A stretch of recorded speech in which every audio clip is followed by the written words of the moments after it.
نحمده ونصلي على رسوله الكريم اما بعد فاعوذ بالله من الشيطان الرجيم بسم الله الرحمن الرحيم رب اشرح لي صدري ويسر لي امري واحلل عقدة من لساني يفقهوا قولي يا ايها الذين آمنوا لا تأكلوا الربا، اے لوگو جو ایمان لائے ہو سود مت کھاؤ۔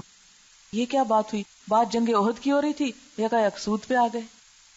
یاد رکھیں کہ جنگ احد میں مسلمانوں کی ناکامی کا سبب مال کی محبت تھا۔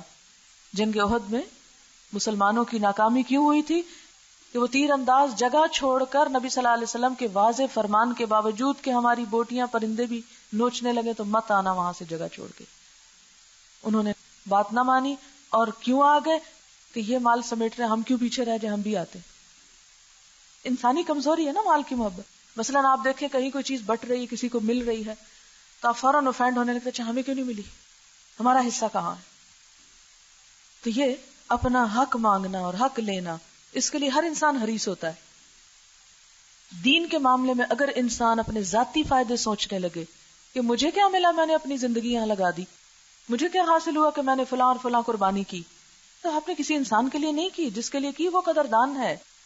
تو مادی چیزوں کی محبت، اپنے وجود کی، اپنے وقت کی، اپنے مال کی، اپنی بہت ساری چیزوں کی، یہ ایک انسان کے دل میں ڈال دی گئی۔ زُیِّنَ لِلنَّاسِ حُبُّ الشَّهَوَاتِ، وہ سب پیچھے آ چکا۔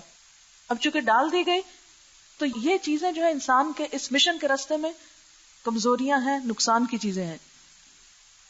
تو اس موقع سے فائدہ اٹھاتے ہوئے ایک ایسی بات کہی گئی جو عام حالات میں شاید سمجھ میں نہ آتی، اور وہ کیا کہ سود مال کی محبت کا دوسرا نام ہے۔ کہ انسان اپنے مال سے کسی کو وقتی طور پر بھی فائدہ نہ اٹھانے دے، قرض دے تو اس پر جرمانہ عائد کرے کہ چونکہ تم فائدہ اٹھا رہے ہو اس لیے تم اکیلے کیوں اٹھا جاؤ، اس میں سے مجھے بھی دینا، میں بھی حقدار ہوں۔ تو اس کی اصلاح یہاں کی گئی، لا تأکلوا الربا اضعافا مضاعفا، دگنا چگنا۔ تو اس کا مطلب ہے کہ دگنا نہ ہو، سنگل ہو تو کھا سکتے ہیں، یہ نہیں مطلب۔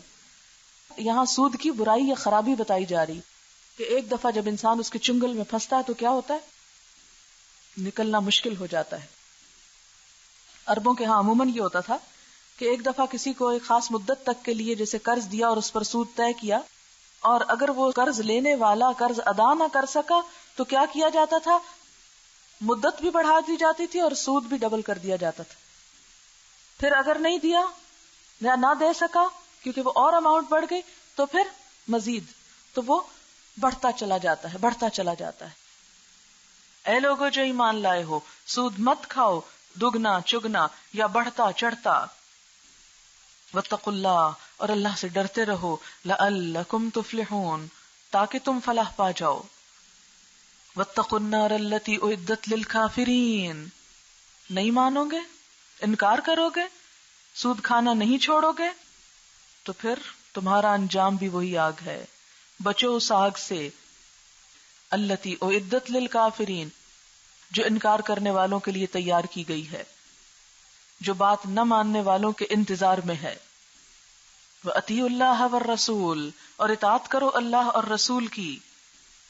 لَعَلَّكُمْ تُرْحَمُونَ، تاکہ تم رحم کیے جاؤ، کیونکہ جنگ احد میں ناکامی کا دوسرا بڑا سبب نبی صلی اللہ علیہ وسلم کی بات نہ ماننا تھا، آپ کے حکم کی نافرمانی، کہ آپ نے جہاں رہنے کو کہا وہاں سے جگہ چھوڑ کے آ گئے کہ کوئی بات نہیں، خیر ہے، اب جنگ تو ہو گئی، کامیاب ہو گئے۔ کہا نہیں۔ اور یہ ایک حقیقت ہے کہ نبی صلی اللہ علیہ وسلم کی اطاعت ایمان کا ایک حصہ ہے، اور کوئی شخص اس وقت تک مسلمان ہو نہیں سکتا جب تک کہ وہ اللہ کی اطاعت کے ساتھ نبی صلی اللہ علیہ وسلم کی اطاعت نہ کرے۔ یہاں تک تاکید کی گئی وَمَن يُطِعِ الرَّسُولَ فَقَدْ أَطَاعَ اللَّهَ، جو رسول کی بات مانتا وہ دراصل اللہ کی مانتا ہے۔ کیوں؟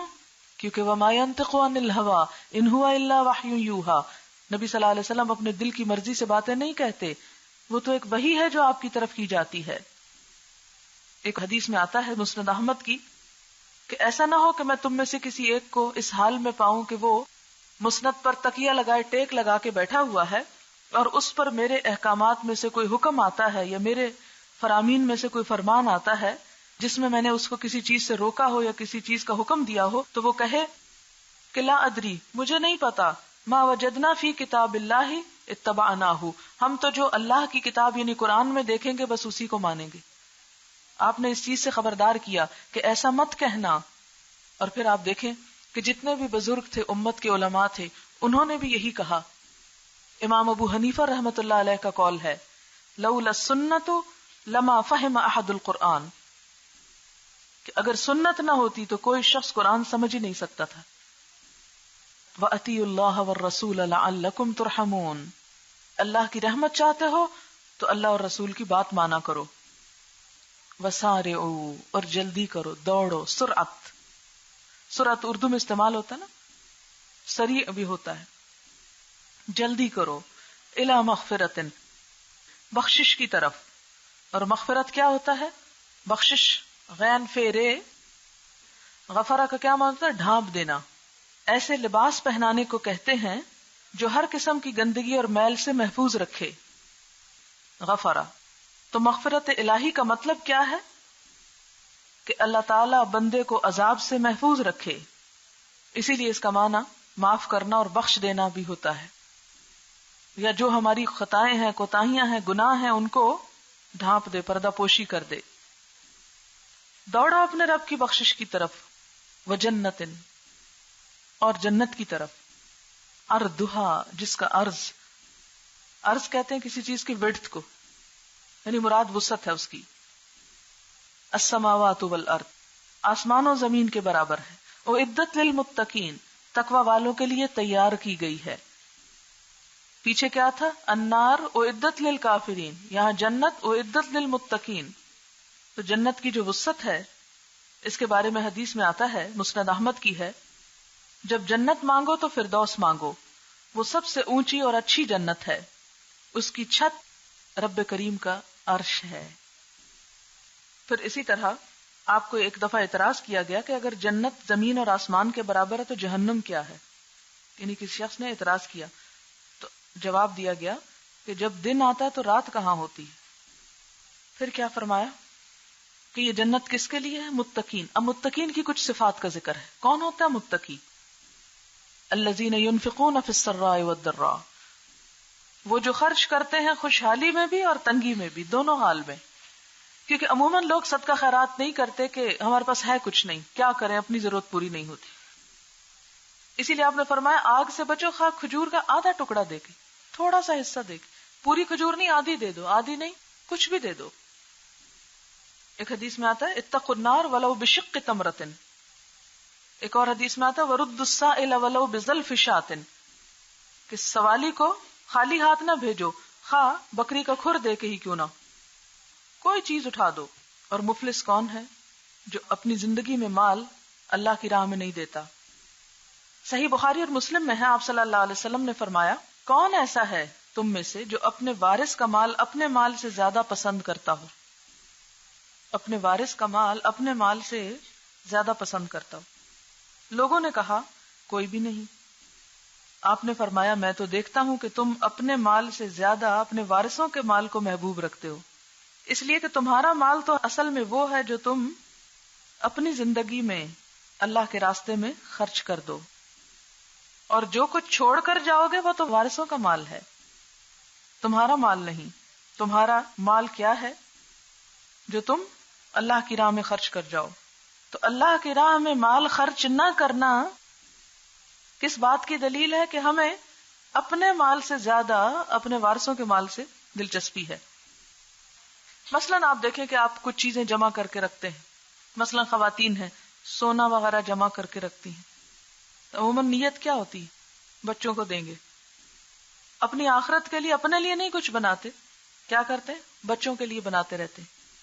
ٹھیک ہے، ان کا بھی حق ہے، یہ نہیں کہا گیا کہ بچوں کے لیے کچھ نہ رکھو، لیکن اس کے ساتھ ساتھ اپنے لیے بھی تو کچھ رکھو. سارا انہی کے لیے رکھ دیا، اب خود کو ضرورت نہیں.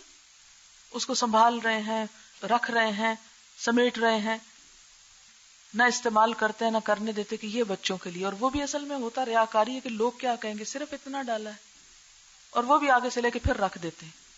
لاکرز پر لاکرز مستفید ہوتے رہتے ہیں، اندھیری کوٹھڑیاں، اور آپ کچھ بھی فائدہ نہیں اٹھاتے.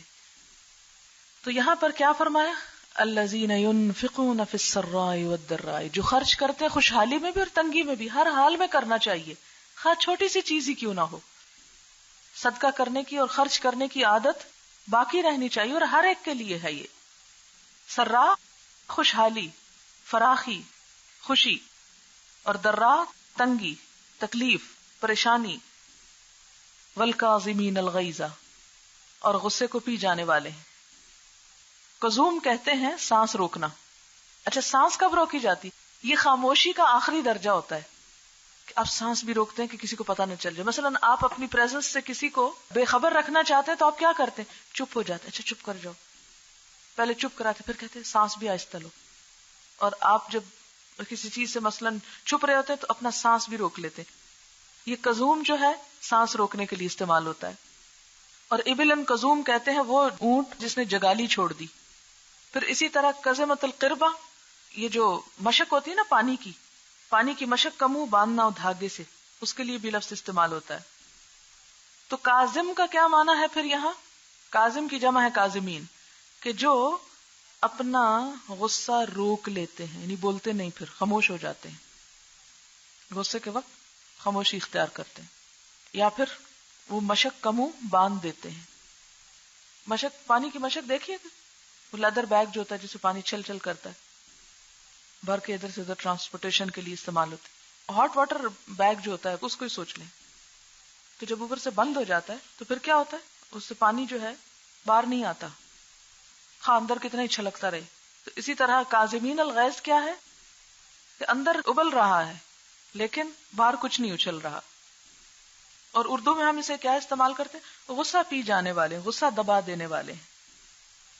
آپ صلی اللہ علیہ وسلم نے فرمایا جو کوئی اپنے غصے کو طاقت رکھنے کے باوجود روک لے گا اللہ تعالیٰ اس کے دل کو ایمان سے بھر دے گا. ایک اور جگہ پہ فرمایا پہلوان وہ نہیں کہ جو کشتی میں کسی کو پچھاڑ دے، وہ ہے جو اپنے نفس کو غصے کے حالت میں کنٹرول کر لے. تو یہاں متقین کی صفات کیا ہیں؟ سیلف کنٹرول رکھنے والے، کیونکہ انفاق فی سبیل اللہ بھی سیلف کنٹرول سے ہی ہوتا ہے کہ اپنی ضرورت مار کے کسی کو دے دے. اور دوسری طرف کاظمین الغیظ بھی اسی شکل میں آتا ہے. قیامت کے دن ایک آواز دی جائے گی کہ جن لوگوں کا اللہ پر کوئی حق ہے وہ کھڑے ہو جائیں. تو اس وقت صرف وہ لوگ کھڑے ہوں گے جنہوں نے لوگوں کے ظلم کو دنیا میں معاف کر دیا ہوگا. کیونکہ آگے آ رہا ہے والعافین عن الناس، غصہ کنٹرول کر کے معاف بھی کر دینا، دل سے بھی نکال دینا. عفو کا کیا معنی ہوتا ہے؟ مٹانا، یعنی دل میں بھی نہ رکھنا.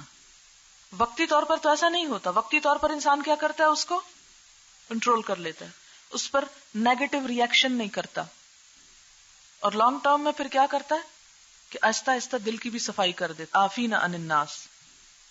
ایک اور حدیث میں نبی صلی اللہ علیہ وسلم نے فرمایا کہ جس کا دل چاہتا ہے کہ قیامت کے دن اس کی عمارت بہت بلند ہو اور اس کے درجات بہت اونچے ہوں تو وہ کیا کرے؟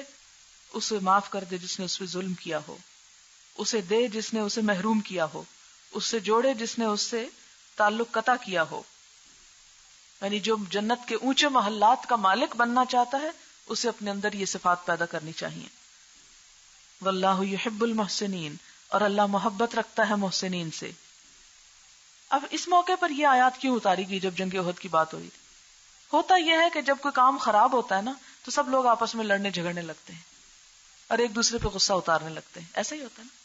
تو یہ جنگ احد کی ناکامی کے بعد یہ ری ایکشن ہونا نبی صلی اللہ علیہ وسلم کا صحابہ کرام کے بارے میں، ان صحابہ کرام کا آپس میں ایک دوسرے کے ساتھ، تم نے یہ کیا تھا، تم چلے گئے تھے، تم وہ، اور ایک تو تکرار کی ایسی صورت سامنے آتی ہے کہ سارے لوگ آپس میں بدگمان ہو جاتے ہیں، ایک فساد پیدا ہو جاتا ہے. تو اس سے زیادہ اپروپریٹ جگہ قرآن میں نہیں ہو سکتی تھی کوئی جہاں یہ ہدایات دی جاتی. واللہ یحب المحسنین، اللہ محبت کرتا ہے احسان کرنے والوں سے. والذین اذا فعلوا فاحشۃ، وہ لوگ جب ان سے کوئی بے حیائی کا کام ہو جاتا ہے. فاحشہ سے مراد وہ گناہ جس کا نقصان دوسروں تک پہنچے، بڑھی ہوئی بدی، زیادہ برائی، ظلم جو صرف اپنی ذات تک ہو، اور فاحشہ جو دوسرے تک بھی چلا جائے. او ظلموا انفسہم، یا اپنے آپ پر ظلم کر بیٹھے. ذکر اللہ، فوراً اللہ کو یاد کرنے لگتے ہیں. یہ نہیں کہا گیا کہ متقی وہ ہوتے ہیں کہ ان سے نہ کوئی گناہ ہوتا ہے نہ ظلم ہوتا ہے. یہ نہیں کہا گیا. ہوتا ہے کیونکہ وہ انسان ہے، ہوگا. لیکن کیا ضرورت ہے پھر کہ جب ایسا ہو تو کیا کیا جائے؟ ذکر اللہ، اللہ کا ذکر کیا جائے، اللہ کو یاد کیا جائے. فاستغفروا لذنوبہم، پھر وہ اپنے گناہوں کی بخشش مانگتے ہیں، فوراً استغفار کرنے لگتے ہیں. وَمَن يَغْفِرُ الذُّنُوبَ إِلَّا اللَّهُ، اور اللہ کے سوا گناہوں کو بخش کون سکتا ہے؟ عیسائیت میں تو یہ عقیدہ ہے نا. یوحنا کی آیت 21 میں آتا ہے کہ جس طرح باپ نے مجھے بھیجا میں تمہیں بھیجتا ہوں، اور یہ کہہ کر ان پر پھونکا اور ان سے کہا کہ روح القدس کو لو. جن کے گناہ تم بخشو ان کے بخشے گئے ہیں، اور جن کے گناہ تم قائم رکھو ان کے گناہ قائم رکھے گئے ہیں. یعنی ان کا عقیدہ کیا ہے کہ مسیح علیہ السلام بلکہ ان کے جو نائب ہیں اور آج کل جو بشپ وغیرہ ہیں وہ سب کیا کر سکتے ہیں؟ لوگوں کے گناہ معاف کر سکتے ہیں. لیکن اسلام میں کیا ہے؟ وَمَن يَغْفِرُ الذُّنُوبَ إِلَّا اللَّهُ، اللہ کے سوا کوئی گناہ نہیں بخش سکتا. اس لیے اگر کوئی غلطی ہو جائے تو فوراً اللہ کی طرف رجوع کرو. وَلَمْ يُصِرُّوا عَلَى مَا فَعَلُوا، اور بخشش کے لیے شرط ہے، شرط. اور وہ شرط کیا ہے؟ کہ گناہ پر اصرار نہ کیا جائے، اصرار نہ ہو. کیونکہ جب ایک انسان غلط کام کرے اور پھر ہٹ درمی کرے اور اس پر جمع رہے، اس کے لیے توبہ نہیں ہے. وَلَمْ يُصِرُّوا عَلَى مَا فَعَلُوا وَهُمْ يَعْلَمُونَ، اور وہ جانتے ہیں کہ ایسا کرنا غلط ہے اور وہ نہیں کرتے. اولئک جزاؤہم مغفرۃ، ایسے ہی لوگوں کے لیے بخشش ہے. کن کے لیے؟ جو اللہ کا ذکر کریں، استغفار کریں اور گناہوں پر اصرار نہ کریں.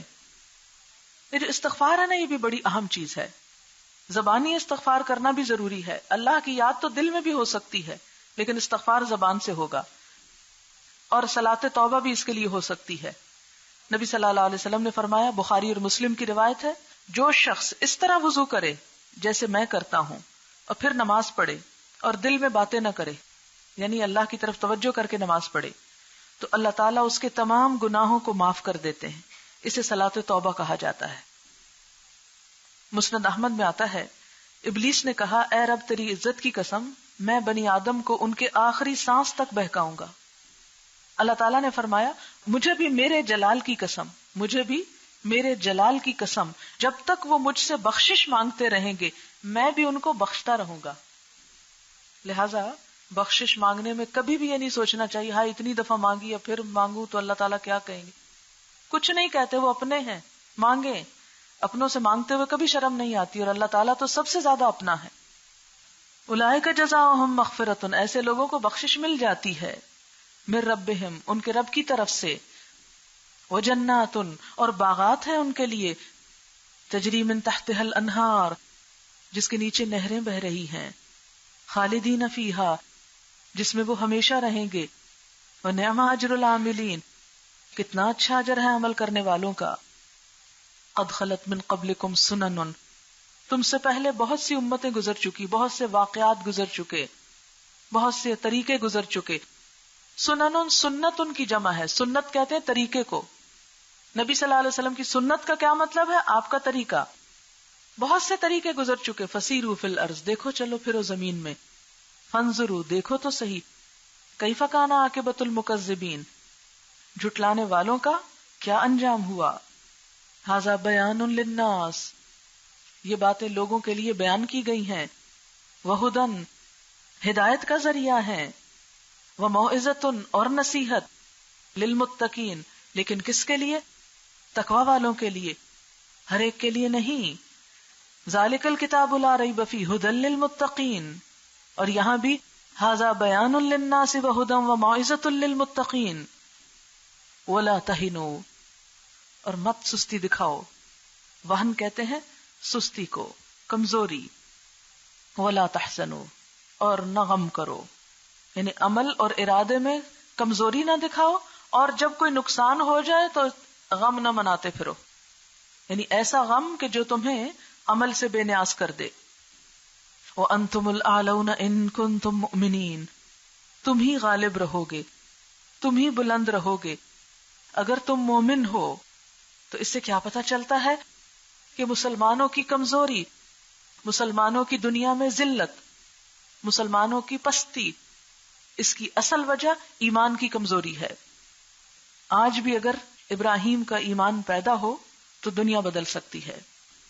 غیروں کی سازشیں تمہارا کچھ نہیں بگاڑ سکتی اگر تمہارے اندر ایمان کی حرارت ہے. اس ایمان کی حرارت سے ہر چیز بھسم ہو جائے گی. لیکن اگر تم خود ہی ٹھنڈے ہو چکے ہو تو پھر ہر چیز تم پر حملہ آور ہوگی. آپ دیکھیں کہ جب تک ایک انسان کے جسم میں ایک ریزسٹنس پاور ہوتی ہے تو ارد گرد اڑتے ہوئے جراثیم اس کو کچھ نقصان نہیں دیتے. لیکن جب خود انسان اندر سے کمزور ہو جاتا ہے تو چھوٹی سے چھوٹی چیز اس کے اوپر اٹیک کر دیتی. آج امت مسلمہ ایک بیمار جسم ہے جس کے اندر ایمان کی حرارت ختم ہو چکی ہے. اللہ کا وعدہ ہے وَأَنْتُمُ الْأَعْلَوْنَ إِن كُنتُم مُؤْمِنِينَ. اگر تمہارے اندر ایمان ہوا تو تمہیں اعلیٰ ہونے سے، بلند ہونے سے کوئی روک نہیں سکتا. إِن يَمْسَسْكُمْ قَرْحٌ، اگر تمہیں زخم لگا ہے، کہاں؟ احد میں، تو کیوں پریشان ہوتے ہو؟ کیوں ایسا غم منا رہے ہو کہ تم ہمت ہار بیٹھو؟ فَقَدْ مَسَّ الْقَوْمَ قَرْحٌ مِثْلُهُ، تو ایسا ہی زخم تمہارے مخالف فریق کو بھی لگ چکا ہے، تمہارے دشمنوں کو بھی پہنچ چکا ہے. کہاں؟ کب؟ بدر میں. وَتِلْكَ الْأَيَّامُ، اور یہ دن ہے، نُدَاوِلُهَا بَيْنَ النَّاسِ، انہیں ہم لوگوں کے درمیان گھماتے رہتے ہیں. مداولہ کسی چیز کو ایک سے دوسری طرف نقل کرنا، کہ یہ تو زمانے کا وقت کا پھیر ہے. جیسے دن کے بعد رات آتی ہے اور پھر رات کے بعد دن آ جاتا ہے. اس لیے جنگ احد پر اگرچہ تمہیں شکست ہوئی لیکن اس پر ایسے پریشان مت ہو کہ اپنی ساری صلاحیتوں کو ضائع کر بیٹھو. وَلِيَعْلَمَ اللَّهُ الَّذِينَ آمَنُوا، اور تاکہ جان لے اللہ ان لوگوں کو جو ایمان لائے. یعنی ایمان والوں کے ایمان کی حرارت کا میٹر کیا ہے، ان پر وقتاً فوقتاً آزمائشیں ڈالی جائیں. ہر شخص کی زندگی میں جب تک عہد نہ آئے اس کا ایمان پرکھا نہیں جا سکتا، اس کی دین پر استقامت کا صحیح اندازہ نہیں ہو سکتا. تو یہ اللہ نے عہد کا دن تمہیں دکھایا تاکہ اسے پتا چلے. اسے تو پہلے بھی پتا ہے لیکن سب کو دکھائے کہ ایمان کس کا تھا. وَيَتَّخِذَ مِنْكُمْ شُهَدَاءَ، اور تم میں سے گواہ بنا لے. اور شہداء یہاں دوسرے معنوں میں بھی استعمال ہوا ہے، شہید. تمہیں شہادت کا بھی لطف دکھائے. شہادت ہے مطلوب و مقصود مومن، کیونکہ مسلمان تو جنگ کرتا ہے شہادت کے لیے. شہادت کا ایک معنی گواہی، یعنی اللہ کی بات کو سچا ثابت کرنے کے لیے کہ ہم نے جو کچھ کہا ہم اس کے اوپر اپنی جان بھی دے سکتے. اسی لیے دوسرا معنی شہید ہونا، جان اللہ کی راہ میں دینا. کہ اگر احد کا دن نہ آتا تو یہ بہت سے لوگ جو شہادت کی منزل بلند کو پہنچے، وہ بھلا وہ منزل کیسے پا سکتے تھے؟ وہ شہید ہونے کا رتبہ کیسے پا سکتے تھے؟ کتنا زبردست آپٹمزم ہے کہ ایک انتہا درجے کی ناکامی، پریشانی، دکھ، غم، زخموں سے چور، اس موقع پہ بھی کہا جا رہا ہے یہ بھی تمہارے لیے اچھا ہی تھا کہ تمہیں اتنا بلند مرتبہ ملا. کہیں ہے مایوس ہونے کی جگہ، کہیں ہے پریشان ہونے کی جگہ، غمگین ہونے کی جگہ اور سوگ منانے کی جگہ؟ نہیں، کہیں بھی نہیں. ایک بندہ مومن ہر حال میں اللہ کی رضا پہ راضی رہتا ہے. واللہ لا يحب الظالمین، ظالم لوگ اللہ کو نہیں اچھے لگتے.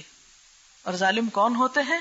جو مشکل وقت آنے پر اللہ سے بدگمان ہو جائیں یا حق کا راستہ ترک کر بیٹھے. وَلِيُمَحِّصَ اللَّهُ الَّذِينَ آمَنُوا، اور تاکہ خالص کر لے اللہ ان لوگوں کو جو ایمان لائے. خالص. وَيَمْحَقَ الْكَافِرِينَ، اور مٹا دے کافروں کو.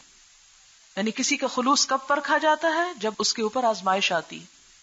ام حسبتم ان تدخلوا الجنہ، یا تم نے یہ سمجھ رکھا تھا کہ ایسے ہی جنت میں چلے جاؤ گے. وَلَمَّا يَعْلَمِ اللَّهُ الَّذِينَ جَاهَدُوا مِنْكُمْ، حالانکہ اللہ نے جانا ہی نہیں ان لوگوں کو جنہوں نے جہاد کیا تم میں سے. یعنی جنت کا راستہ آزمائشوں سے پر ہے. جب تک آزمائشیں نہیں آتی اس وقت تک جنت کی حقیقی راہ کھلتی نہیں.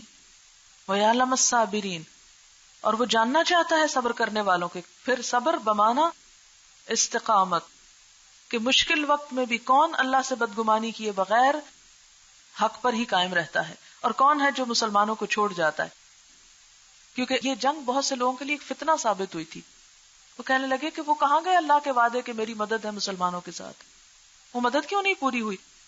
کیا یہ سب وعدے دھوکے اور فریب کی بات تھی؟ وَلَقَدْ كُنْتُمْ تَمَنَّوْنَ الْمَوْتَ مِنْ قَبْلِ، اس سے پہلے تم موت کی تمنا کر رہے تھے. کب؟ یاد کریں وہ مشورے کا وقت جب کہ بعض صحابہ کرام کیا چاہتے تھے، مدینہ سے نکل کر جنگ کی جائے تاکہ ہم شہید ہو سکیں. فرمایا اس وقت تو تم شہادت کے شوق میں تھے. من قبل ان تلقوہ، اس سے پہلے کہ تم ملے اس سے. فقد رأیتموہ، لو دیکھو دیکھ لیا تم نے اس کو. وانتم تنظرون، اور تم خود دیکھ رہے تھے اپنی آنکھوں سے. ایک ہوتا ہے رآ ہوتا ہے کسی چیز کا ادراک کرنا، دیکھنا، خواہ وہ آنکھوں سے ہو یا غور و فکر سے، عقل اور بصیرت کی نگاہ سے دیکھنا.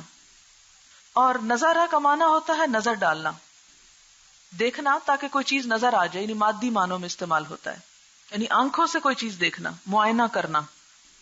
معائنہ سمجھ آئی بات؟ معائنہ، تم معائنہ فرما رہے تھے، تم نے اپنی آنکھوں سے موت کو دیکھ لیا اور پتہ چل گیا اللہ تعالیٰ کو کہ کس کس کا شوق شہادت سچا تھا. اور اگر یہ احد کا دن نہ آتا تو تمہارا پتہ بھی نہ چلتا. اللہ کو تو پہلے ہی پتا تھا، اللہ تو وقت کے آنے سے پہلے ہی سب لوگوں کے حال جانتا ہے، لیکن انسان کو خود اپنا نہیں پتا ہوتا کہ وہ کس حال میں اور آپ اپنے ایمان کا کچھ بھی جائزہ نہیں لے سکتے.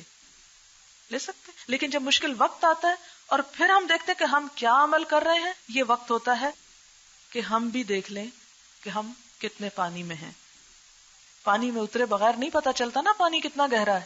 باہر سے کھڑے ہو کر تو کیا کرتا ہے انسان، ایک غلط اندازہ بھی کر لیتا، نہیں بہت گہرا ہے یا نہیں کوئی گہرا نہیں، لیکن اندر اترتا ہے تو پتا چلتا ہے کہ کتنا گہرا ہے.